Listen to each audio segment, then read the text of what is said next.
Libertarianism is the laziest, most convenient, and foolish philosophy to ever cross the American political landscape.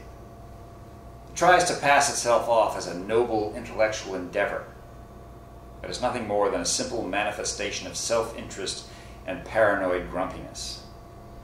Its most fertile breeding ground is the simple minds of hypocritical shut-ins, gun-toting rednecks, weed-smoking paranoids, disaffected social quitters, money-grubbing bartenders, drooling C-SPAN zombies, and no-tax, leave-me-alone anti-society anarchists who lack any interest in a greater public good. Anyone willing to base his whole life philosophy on a pair of hacked novels should be suspect from the start. Ron Paul, the grand pooper of the porcelain libertarian throne, failed because his libertarian supporters failed to embrace voters outside the confines of his core, humble foreign policy agenda.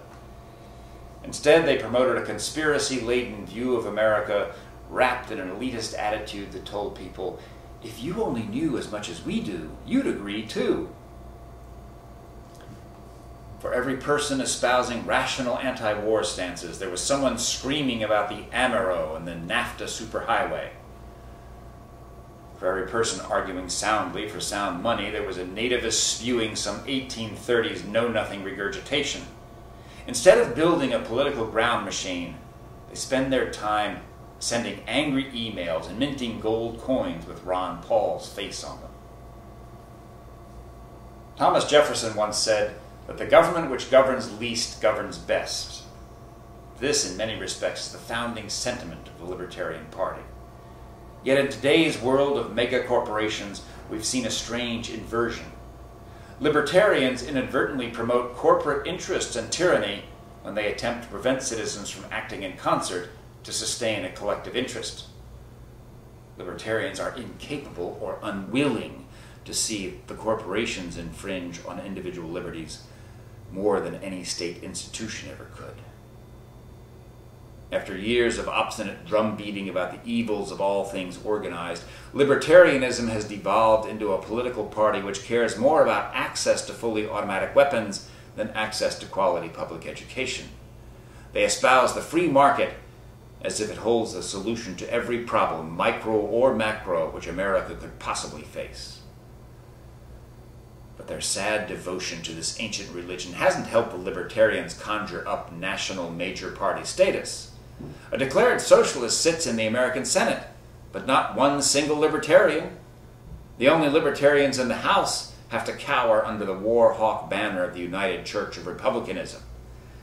Never in the history of the American political system has a self-identified libertarian been elected to serve in either body. The lack of electoral success should surprise no one, least of all libertarians. Simple-minded people, so illogically devoted to individualism, are naturally incapable of the kind of mental submission which is essential to soul-crunching political groundwork. How can we expect a person who won't be told where they can cross the street to subvert their individuality long enough to fall in line, knock on doors, and make phone calls like some kind of programmed automaton? Here in Washington, D.C., it takes the signatures of 3,000 registered voters to get a minor party candidate on the ballot. Once on the ballot, a candidate needs 7,500 votes for their party to be recognized as a major party. Once a party is recognized as major, they are required to get only 1% of voters registered in that party. A statehood Green candidate here in the nation's capital needs only 45 signatures to be on the ballot. The Libertarians are right on one thing, that the 3,000 signature requirement is the work of entrenched party-line city officials seeking only to finagle the system to lock down what feeble power a city without self-rule can give them. Maybe for 1,000 it could be done, but 3,000, they say, is just too many. Well, perhaps a solution has been reached. I have here in my possession 2,000 verified signatures for a libertarian candidate for citywide office. And who has more right to the ridiculous office of unpaid, non-voting shadow senator than this absurd group of anarchists passing themselves off as a political party? If 1,000 more signatures can be gathered, a libertarian will be on the ballot, and the party of no government can have its run at becoming a major party in the seat of American government. But do the Libertarians have the organization to get the rest? Do they have the brains, the ability, or the dedication to organize anything more complicated than a cocktail party? Do Libertarians have the labia to stand up to the stiff breeze of a hard day's canvassing? This is a chance not just for Washington Libertarians, but for all the district's political junkies, media-hungry activists, and the just plain bored. Why should the average non-libertarian be interested in the Libertarians becoming a major party here in D.C.? In the most liberal city, in the most liberal country, on the most liberal planet in the universe, there are probably no more than 1,200 people who would register Libertarian. That means any candidate will be allowed on the Libertarian primary ballot with only 12 signatures. Anyone who can organize a couple dozen people could very easily take over the D.C. Libertarian Party.